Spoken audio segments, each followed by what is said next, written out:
Okay, to start with, we are looking at linear algebra. Is an important part of algebra. There are many forms of algebra. 3701 is linear algebra, but there's also abstract algebra. There are many forms of algebra in mathematics in general.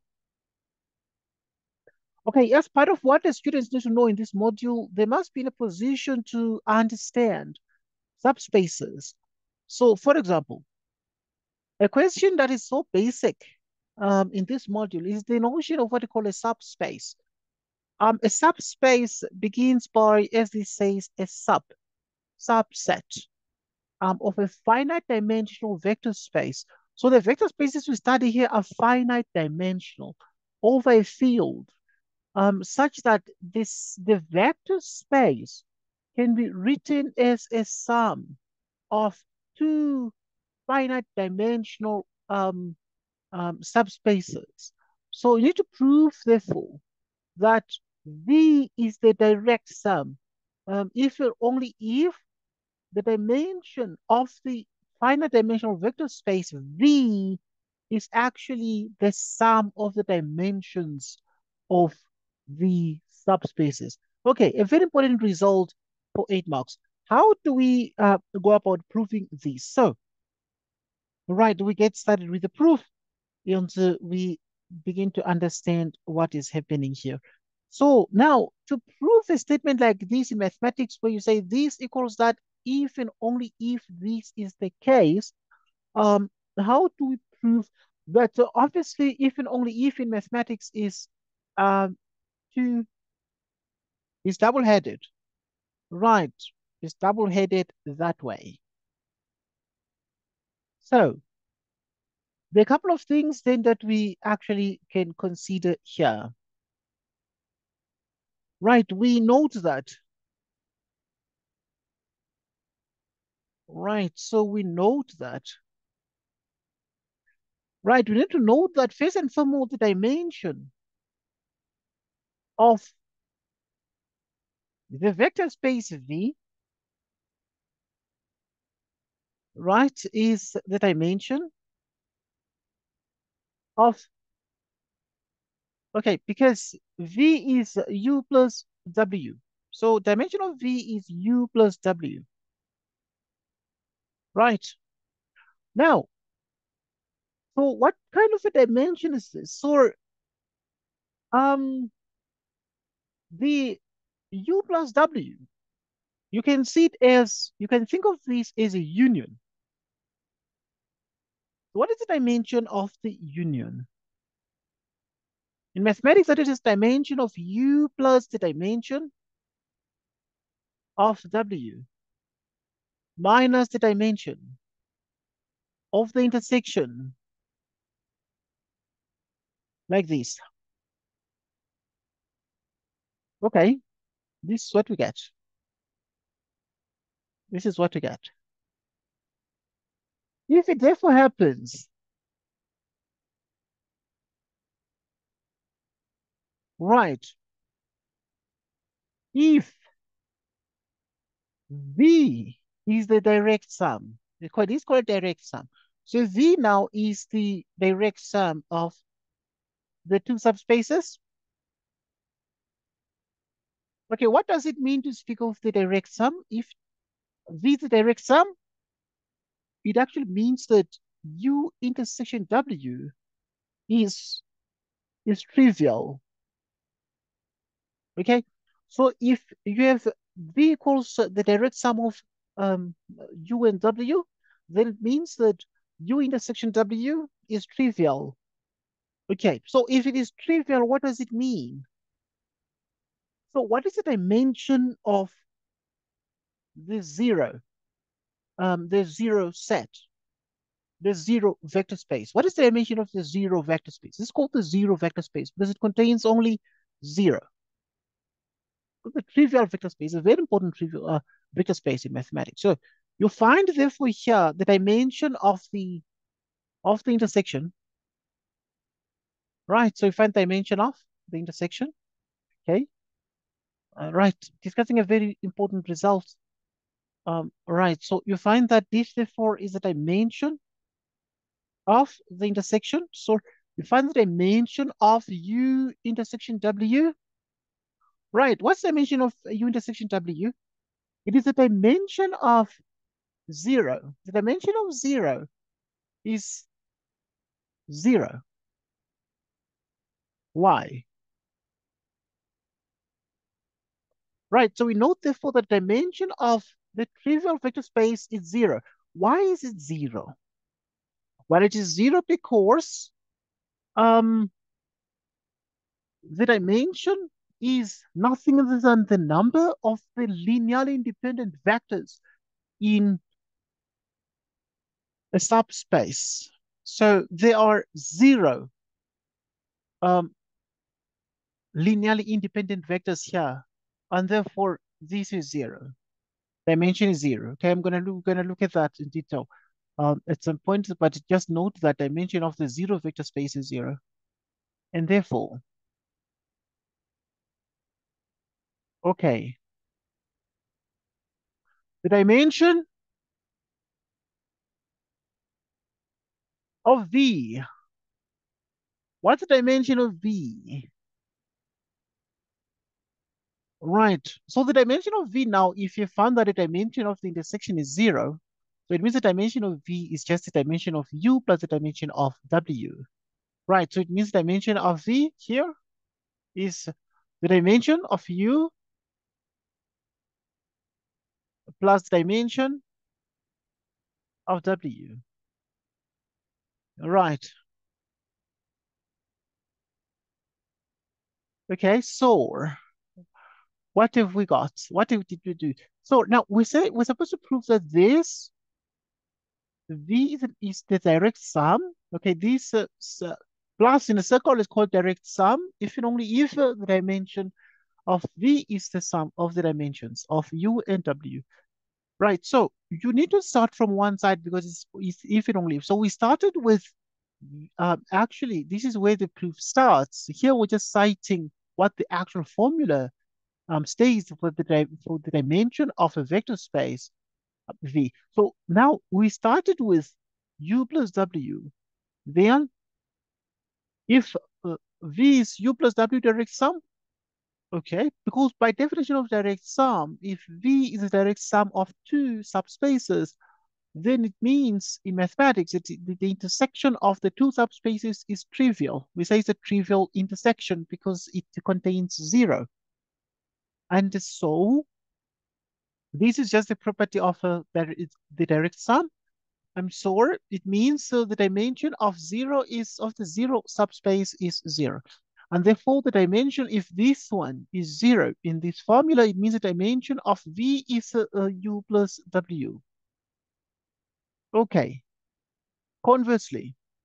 So now we have proven that if we have this, we have dimension of V is U plus W dimension there. Now we actually consider the converse. So we start from the conclusion and now achieve or try to derive the premise. So beginning from the conclusion, we say conversely. We look at the converse. Conversely, we start from the conclusion. Conversely, if the dimension of, now we start by writing this. So we start by saying the dimension of V, if dimension of V is the dimension of U plus the dimension of W. Then, okay, so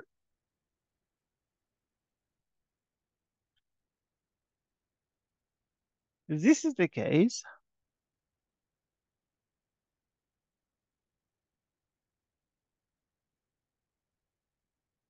okay, so you start by writing this, okay? So we start this, if this is true, the dimension of V is the dimension of U plus W, how do we achieve the direct sum from that? We reason, right? Then in mathematics, if this is direct sum, then it means that the dimension of U intersection W It means dimension of U intersection W is actually 0. In mathematics, if this is true, it means the dimension of the intersection of these two subspaces is 0. So that, right? So that if this dimension is 0, what does it mean?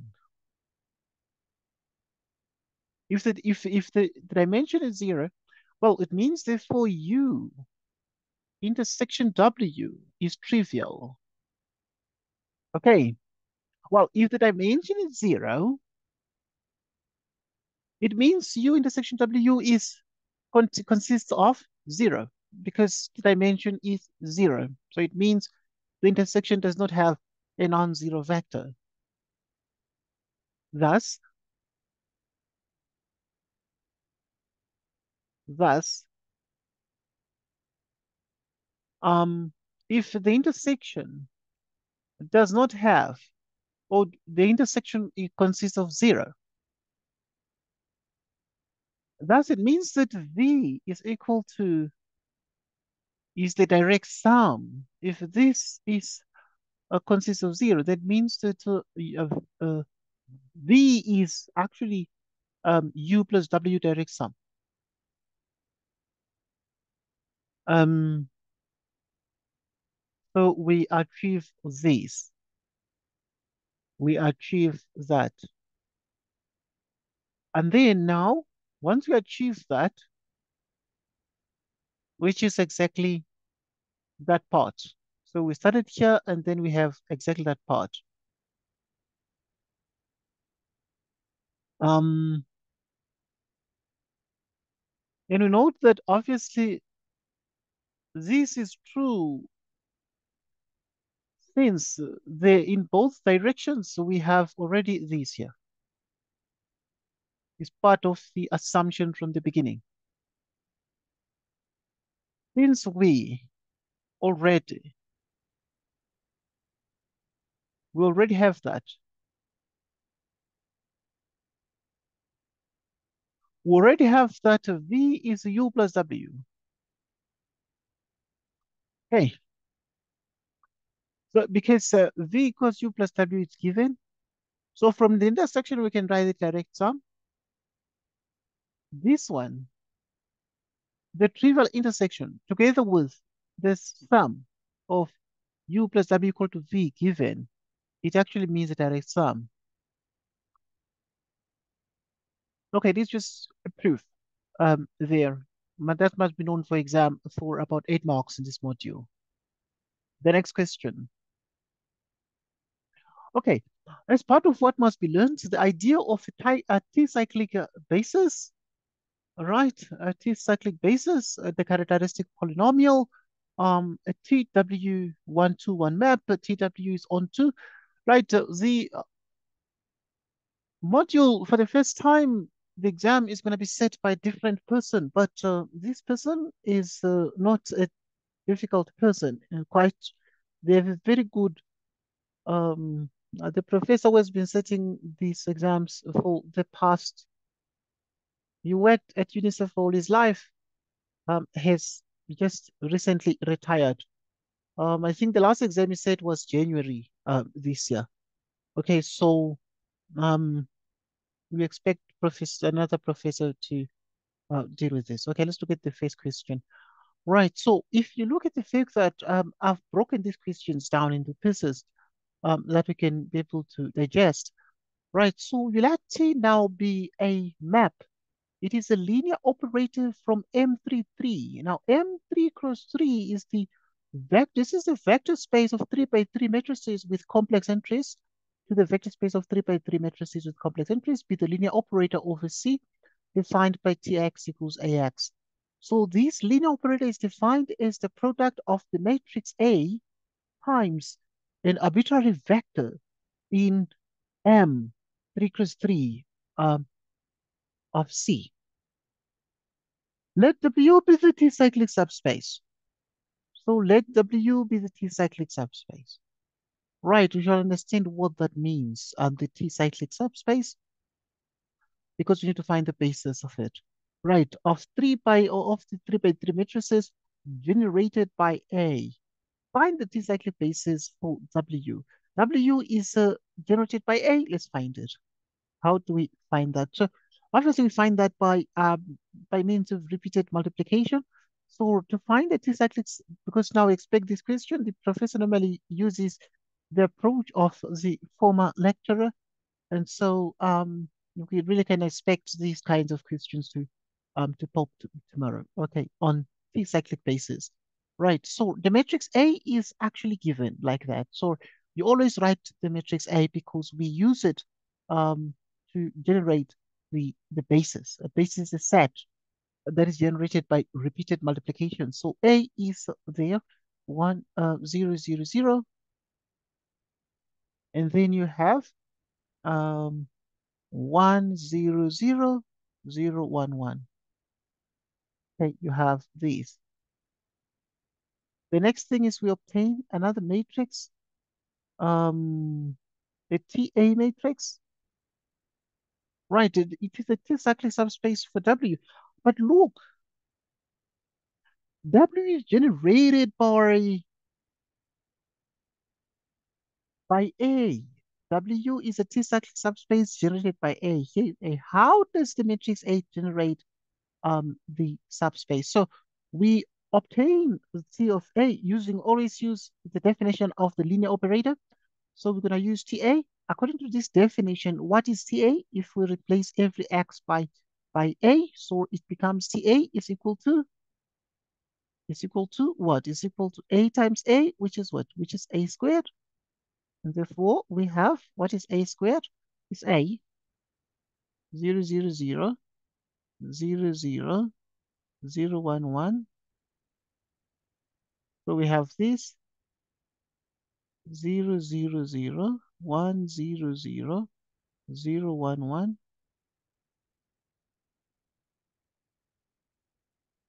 Okay, so we continue. We multiply this with that. 0. This with that. This with that. In other words, multiplying this row by this column, 0 by 0 is 0, 0 by 1 is 0, 0 by that. So you have this with that. It's going to be 0. This with that, it's 0. Okay, then you have this one with that one, 0. This row by this column, 0. This row by this column is 0.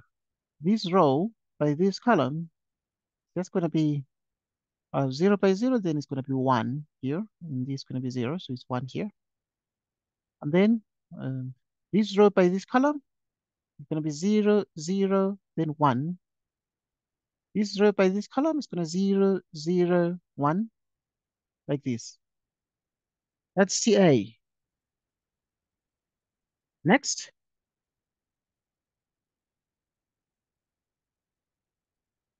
we continue. Okay, we found already TA. Now we studied the pattern here. We studied the repetition of at what point do we need to stop. So we're going to look at the next thing. The next thing is we found TA, then we find T squared now. We're going to, because we took A and then we obtained TA. But now we need to obtain the next thing. So we obtain T of this one, T of TA. Right, obtaining T of TA to obtain a sector, we just continue like that. T of TA is the same as repeated application of T twice is T squared of A. What is T squared of A? Right. So in other words, we use this formula. What is T squared of A here? Right, so T squared of A is really the same as, so given T, which is this one, you replace every X by TA here. So according to that definition, if wherever there is X, you put TA, so that's going to be TA. Wherever there is X, you put TA, so that's going to be TA.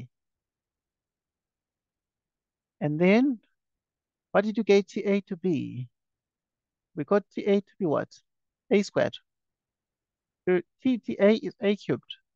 So here you get A cubed. So this one becomes A cubed. Okay. Um, right. We're just learning how to generate a T-cyclic basis. Okay. Because it's a concept that's very important in this module. Right. So after having found a cube, we cube the matrix A. Right. So if you cube the matrix A, what is the cube of the matrix A? Right, you can look at it in two ways. To get the cube of the matrix A, you get the square of the matrix A times the matrix A. What is the square of the matrix A? It's this one. So for the square, you can get this one. So you can look at it as having A squared, then you multiply by A, like this. Okay, so what is A squared? You copy this A squared, is that one, which is 0, 0, 0, that. And then what is A? It's that one. 0, 0, 0, and then you have 1, 0, 0, and then 0, 1, 1. Okay, you multiply this matrix here, all right? So you multiply this with that, so you get 0. This with that, 0. This with that, 0. This with that. This with that, 0. This with that, 0. This with that, 0. This with that, 0. This with that is 1. Okay. This row by that column is 1. This row by that column, which I'll only have this one matching. The other 1 by 0, 1 by 0, plus 1 by 1, 1. So T of TA is this one, and this is exactly the same as what? This actually very important observation. So it means T of TA is actually the same as TA. Right. Now, this is an important step here. Because if it happens, therefore, that we get this, right, we get this. So what do we do with this? So we take this and we use this. Right. So the T-cyclic basis,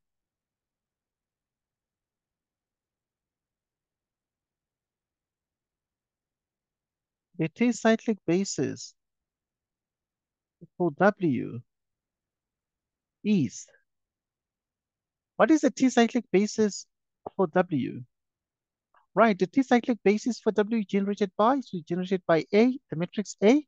We started by the matrix A, but TA then also came into the picture. Then we tried to get T squared, but T squared is the same as TA. So in other words, we stop at TA. So the T-cyclic basis consists of these two elements. Since since it is linearly right, it is linearly independent. Always all bases in in linear algebra have this linear independence property. Linearly independence. Linearly independent. And since it is linearly independent and the t squared we got actually became equal to what? T squared became equal to T of A. Okay. Anyway, we're just finding a T-cyclic basis.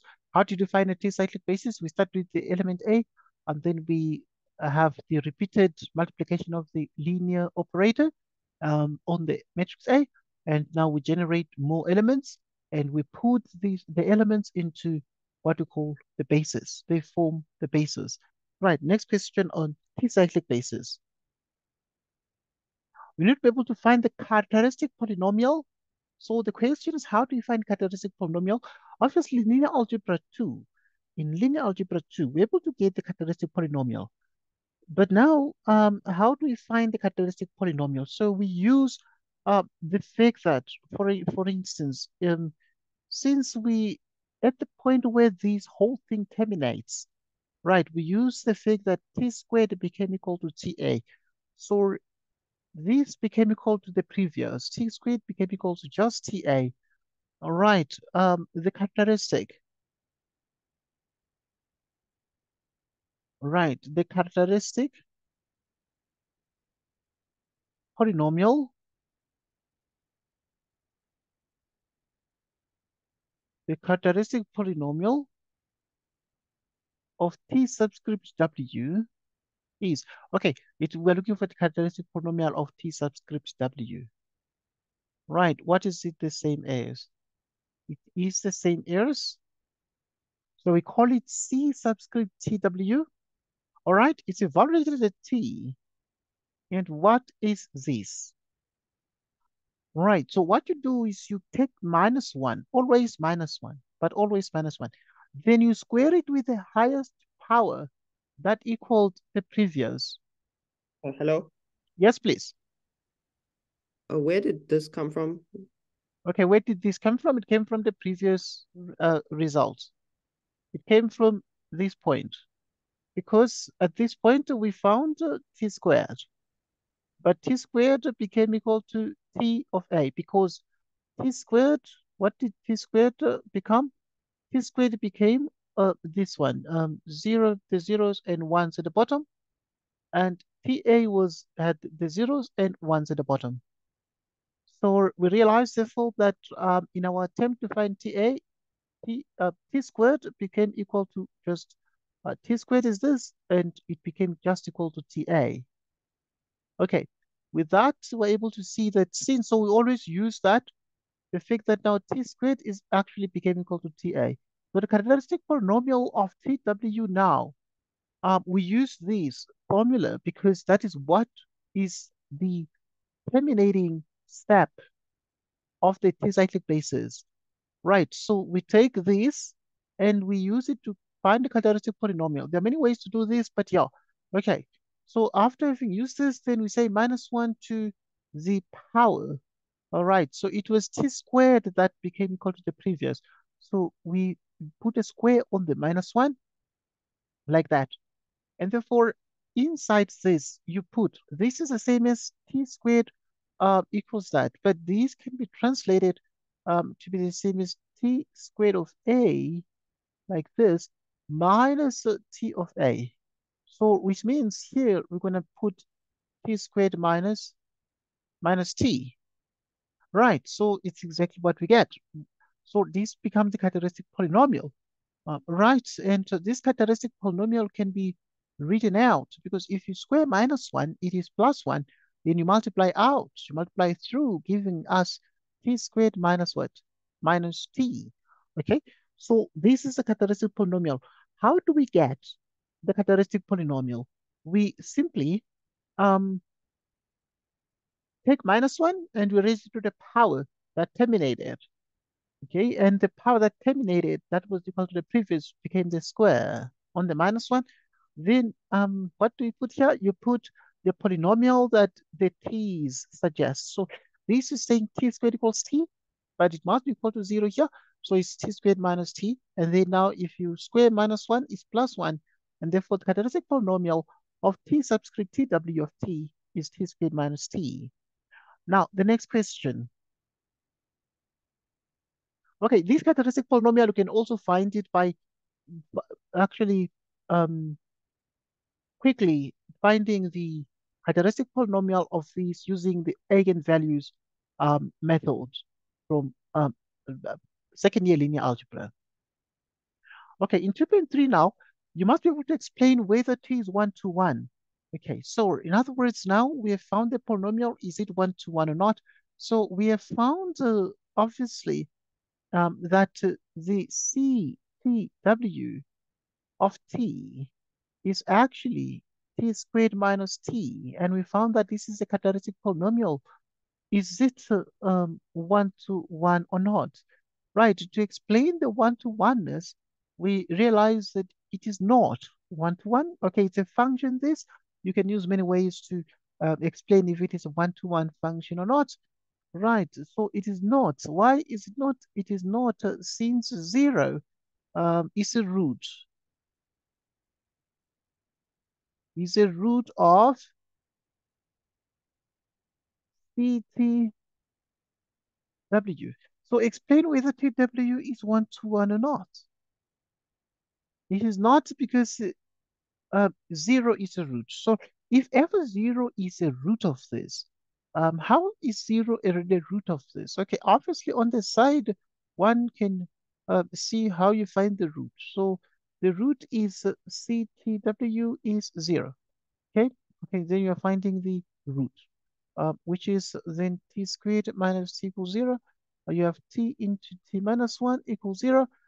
This is t0 or t is 1. Okay, so these are the two roots. But no, since 0 is a root, so if 0 is a root, it means that the polynomial is not one to one. Okay, so that is one easy method we use. Okay, so this is just some brainstorming on the side, but this is the answer to the question. Is T one to one? It is not because zero is a root of the characteristic polynomial of W. Okay, 2.4. Explain whether it is onto. Okay, as I had a study of this, you remember that obviously CTW of T is actually T squared minus T. Explain whether it's onto. Is this onto or not? Okay, a couple of ways of just to look at this. This is just the polynomial, but the reason is that it is not. No. Right. Why is it not onto? Since PW is not one to one. Okay, this is a wonderful relationship between one to one operator and the onto operator. See, we're saying no since the TW is not one to one. Okay, so we have that.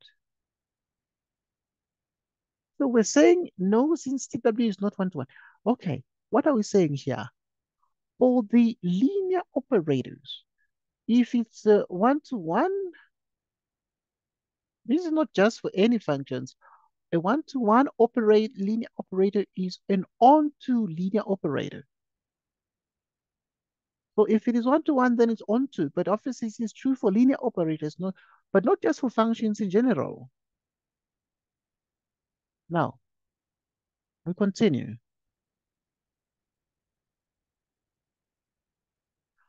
Right, we still have the same question. For each eigenvalue of CW, find a corresponding eigenvector expresses a linear combination of the t-cyclic spaces for W, for a total of 8 marks. Okay, so this one is an eigenvalue, eigenvector situation. All right, so we know that from 2.1, right, from question 2.1, what did we learn here? Right, from question 2.1, we learned that t squared was equal to TA,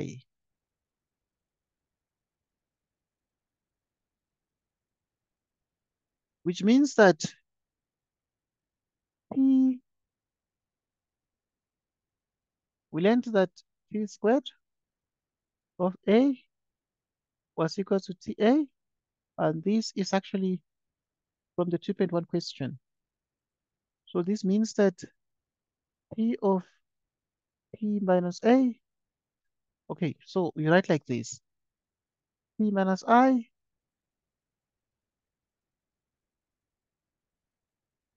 so you have this.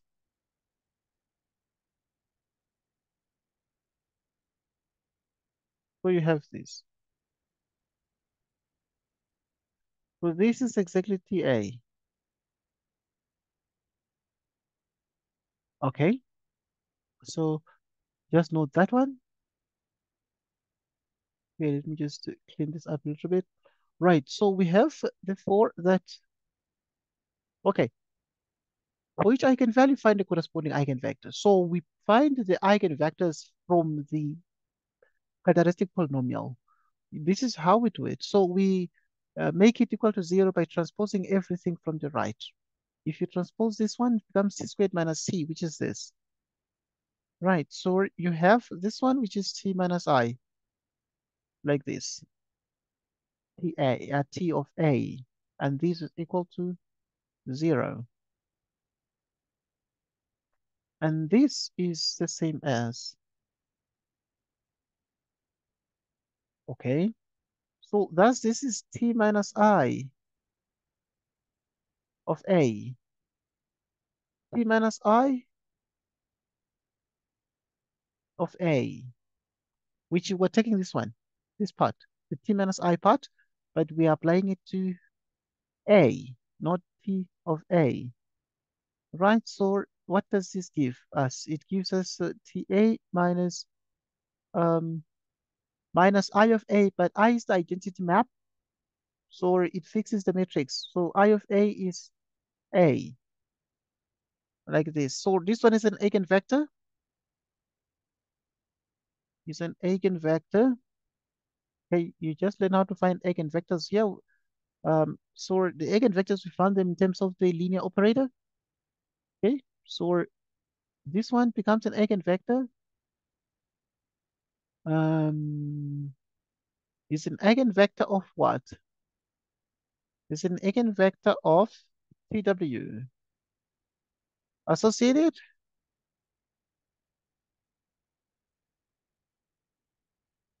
associated with lambda equals 0. Okay, this one becomes um an eigenvector of TW associated with lambda equal to 0 because the vector is coming from this equation here. So the eigenvector, how do you find the eigenvector? So you start here. Right, from second year, we learned that the eigenvector is matrix times x is the same as the eigenvalue times x. Okay, this in mathematics became a very powerful equation that gave birth to the eigenvalues in mathematics. Why was it so interesting this? Because all these things we're doing are based on this equation. A matrix times a vector is equal to a number times the same vector. And therefore, mathematicians became interested in finding this number that behaves, that also sort of operates as a matrix. Because how can a matrix times a one vector equal to a number times the same vector? As the matrix is the matrix equal to the number? It raised so many questions. But we're then saying here, thus this t minus I, this thing here, is an eigenvector of TW associated with lambda equal to 0. Associated with lambda equal to 0. Why lambda equal to 0? Well, what it is saying is that you have t of these is 0.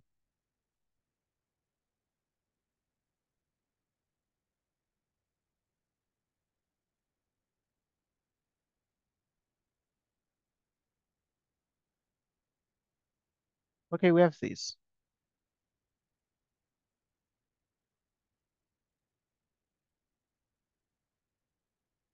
And t of A is an eigenvector.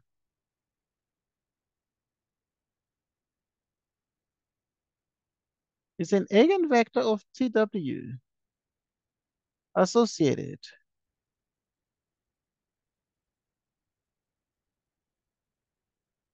with, okay, now we're speaking of and T of A. What is T of A? And where do we see T of A? Right, so obviously T of A is an eigenvector. Now T of A is here. So To actually get the or T of A can be seen here as well. This is equal to this. So T of A is here. It's an eigenvector of TW associated with lambda equals that. Lambda equals 1. Okay, lambda equals 1 comes from here because this is like a 3 minus the thing that sits next to the I is lambda. Because if you have a matrix like this, you can write it like that. So we always transpose this because AX equals lambda X is always AX minus lambda X. So you can factor out the X, factor out the X. So you have A minus lambda.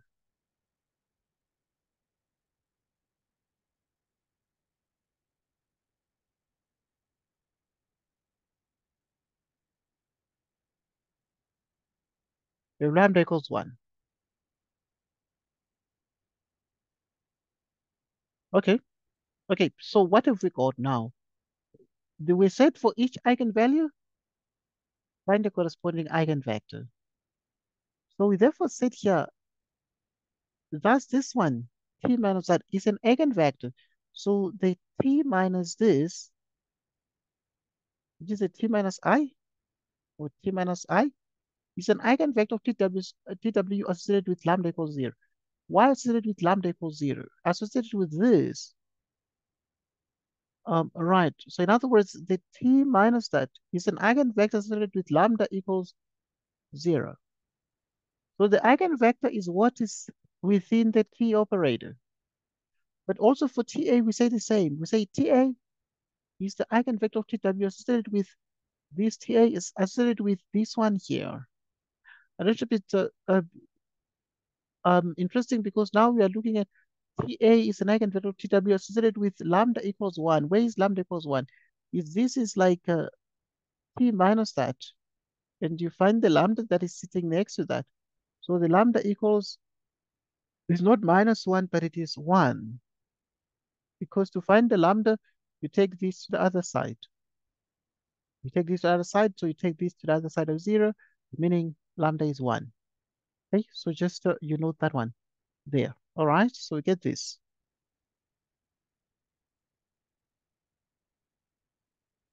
Um, so we continue.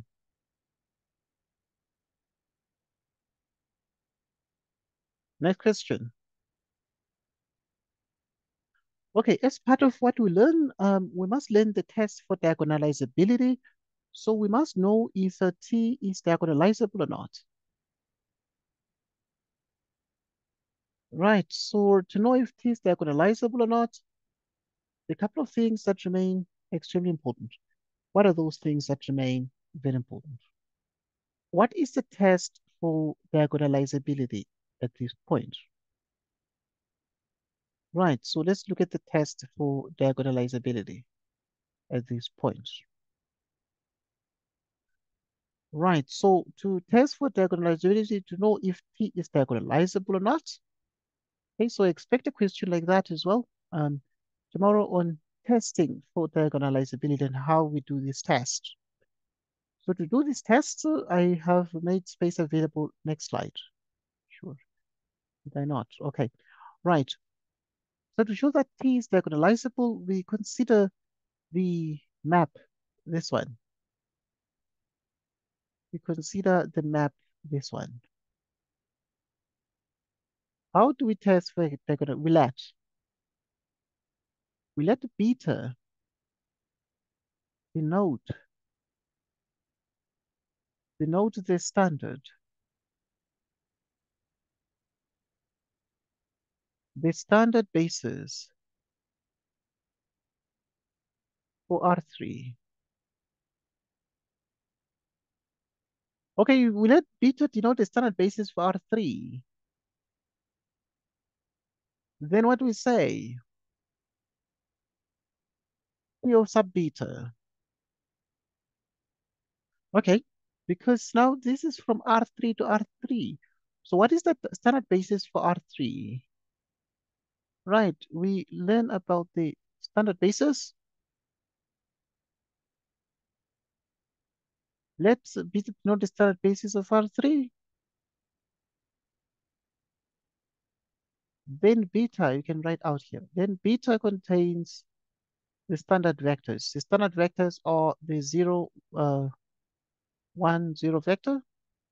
So you contain these vectors. These are basically unit vectors in the three-dimensional space, like this. Right, so in the end, you have this three-dimensional space, this one here, that is unit vectors here. So the unit vector here is called the I vector, which is 1, 0, 0. This one is the J vector. J vector along the y-axis has 1 in the middle, because these other triples themselves contain the x, y, z vectors. Right, so the z vector is 0, 0, 1, because x, y, z is the order of the vectors, vector components. Now, um, what do we say here? Then, if we look at T sub B,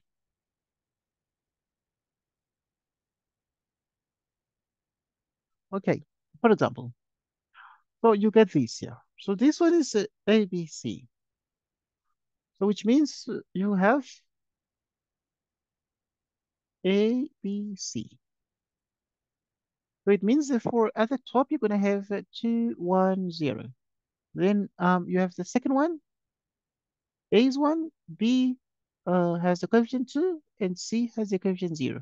The bottom one has the coefficient A is coefficient 1, B is coefficient 1, C is coefficient 1. Okay, so that. Then we can find the determinant of this. So the determinant of lambda I minus T subscript beta. Okay, so this is how it is for diagonalizability. So you take the linear operator, you convert the function to a matrix by looking at the fact that this one, the A is coefficient 2, the B is coefficient 1, the C is coefficient 0, because there's no C in the first component.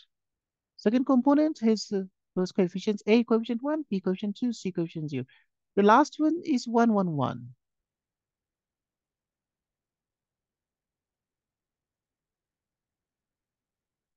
So then we have lambda I minus T sub B. Right, we have this.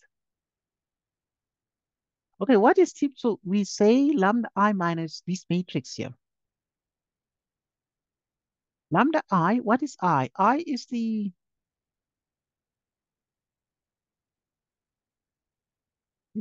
1, 0, 0, 0, 1, 0, 0, 0, 1. So what is lambda I? You have minus this. So it's lambda minus 2.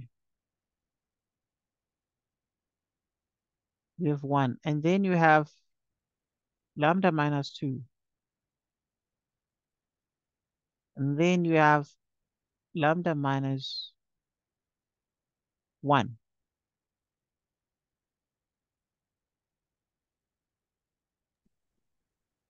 Right. And then we find the determinant of this.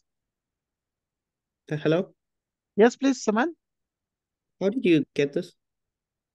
Okay, where is that coming from? It's coming from exactly this map here.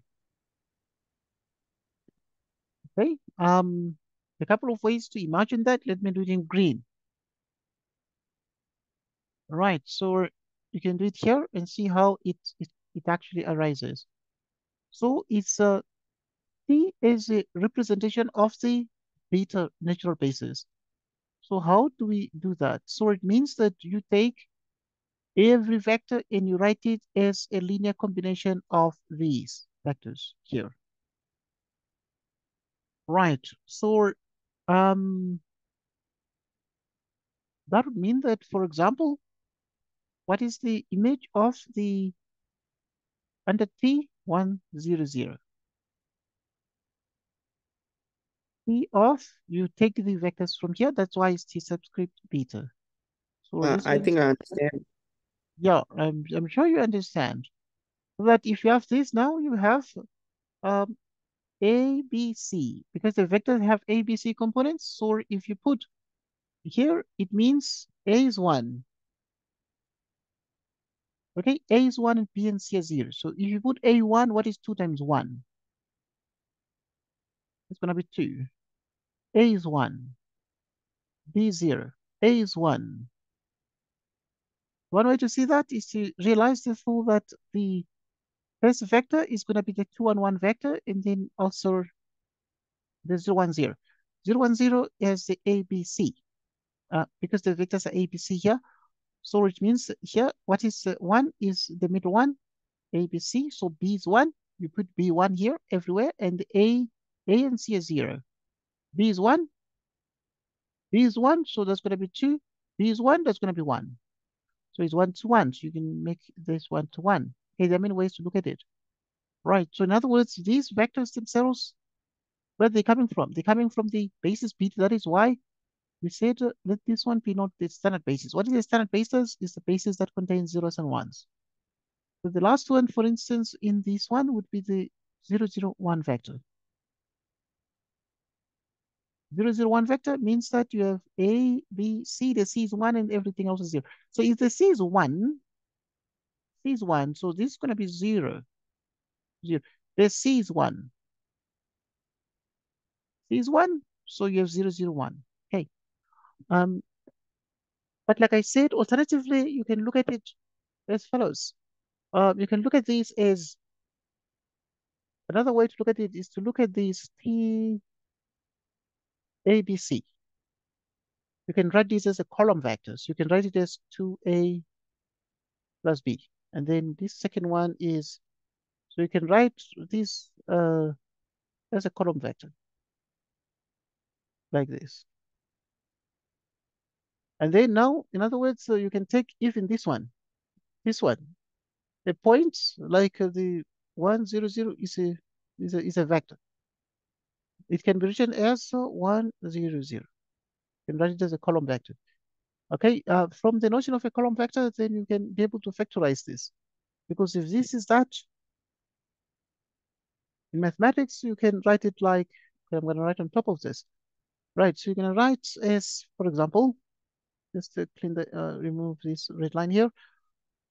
Okay, so this vector, you can write it like as follows. Right, so you can write this one is, so you can cut this out here, and then now you can write this A, B, C. So you can factorize this out. After you factorize this out, you look at the coefficients of A. The what is the coefficient A is 2. The coefficient of B is 1. The coefficient of C is 0. And then now you come here. The coefficient of A is 1. The coefficient of B is 2. The coefficient of C is 0. So you can factorize as well. And this only happens if it means that you are considering the zeros and ones. So this happens if the basis, underlying basis is the standard basis, right, with zeros and ones. And then you have 1, 1, 1. So this is the same in mathematics because if you do the row by column multiplication to multiply these two matrices, you get that back, which is exactly that. Okay, what have we got now? We're doing the test for diagonalizability, and then we're getting this. If you multiply this out, you have lambda minus 2 into this one, 0.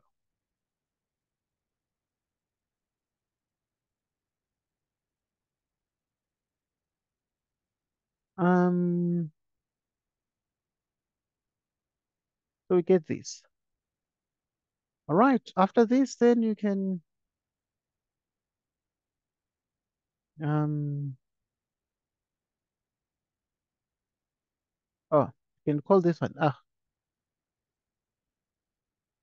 okay. You can expand. My point is you can expand this one along your row of choice. So you can have -1 here, -2, 0, that. So you can decide to expand uh,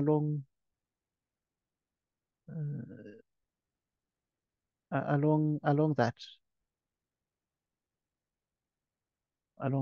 Okay, if you expand along this column here, you will have only this one because now this one is positive, negative, positive, positive, negative, positive, negative, positive, negative.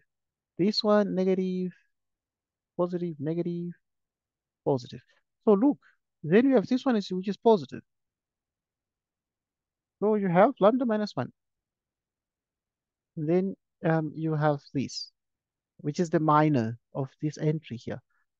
Called the minor. This is called the minor. Right. And then you get that. But now if you multiply out, so it becomes lambda -1. This one into this one here, which is lambda -2. Okay, we have this. So it's lambda -1 squared. Right, this one here is going to be lambda minus what? It's going to be lambda -3. I'm sorry for congesting everything here. You get that. What is this? Okay, let's move to the next slide.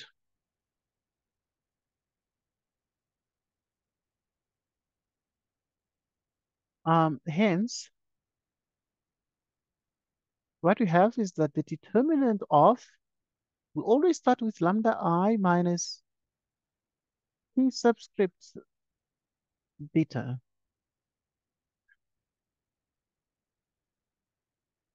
Is lambda that squared or lambda -3? Um, so that, so that now you have I minus p subscript lambda um, with respect to the standard basis beta with the zeros and ones like we may explained above. So this one, what is this the same as? Right. What is this the same as?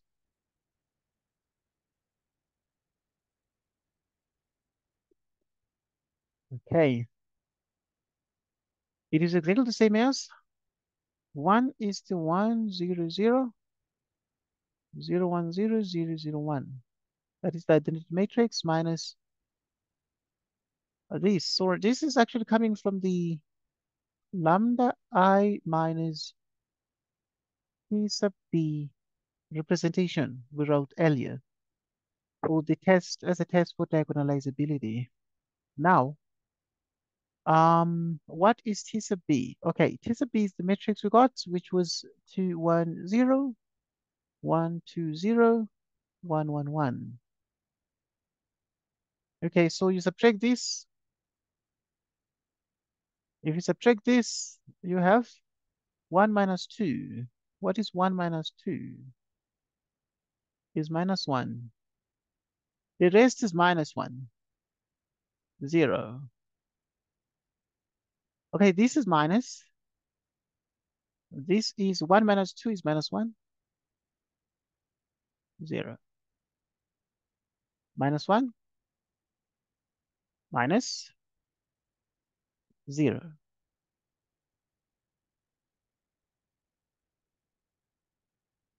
Um, okay. This is exactly minus right here. Minus into 1, 1, 0, 1, 1, 0, 1, 1, 0. Okay. And it follows that.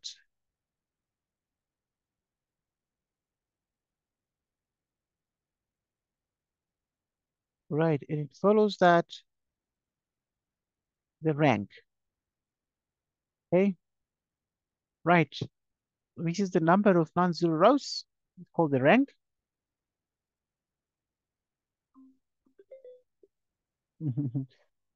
Right. I have another student who is stressed up by the honors project was still because now I was completing it.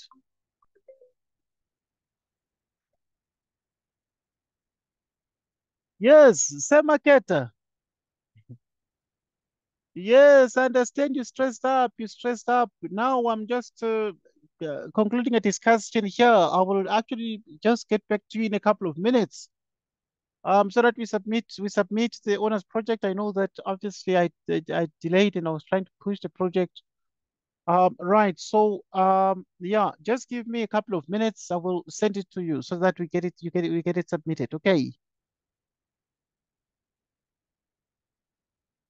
Yeah. Even that guy is waiting. So right. Just give me a couple of minutes. I'll just be getting back to you now so that I can send you guys the projects so you can submit quickly. Okay. All right. My apologies. Okay, okay, thanks, Maketa. Yeah, please tell that guy as well because I know he's a bit stressed out because it's closing midnight and I was trying to push. Yeah, okay. All right, thanks, Maketa. I'll keep you posted now. Like, okay, thanks. Goodbye. Right, so you have the rank, which is that. All right, it follows therefore that the rank of this. Right, so you have that this rank, the rank of this, which is the rank of this. So now, in other words, we have taken lambda to be equal to 1. Okay, we have taken lambda to be equal to 1. And then if you take lambda to be equal to 1 here, you put it here, it gives us this. It gives us the negative matrix then. If one, there's a minus in front. Okay, normally we don't speak about negative matrices, but there's a minus in front. That's what one is saying here. Right, so it follows therefore that the rank of this minus p sub b, which is this minus that, the rank of this is 1. Okay, the rank is 1. How do you find the rank? Okay, I'll come to that quickly. Okay, so you reduce this to reduce the Reuteran form, and then you find that the rank is 1. Okay, so that the dimension, you find the dimension of the eigenspace associated with lambda equals 1, because we did this for lambda equals 1. So the eigenspace consists of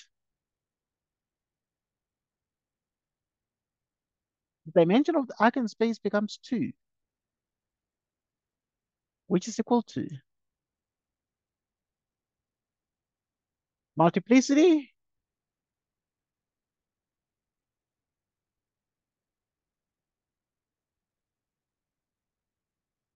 multiplicity of lambda equals 1.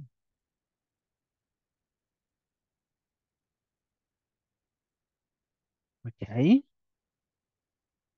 Right. You need to note that the rank is 1. And if the rank is 1,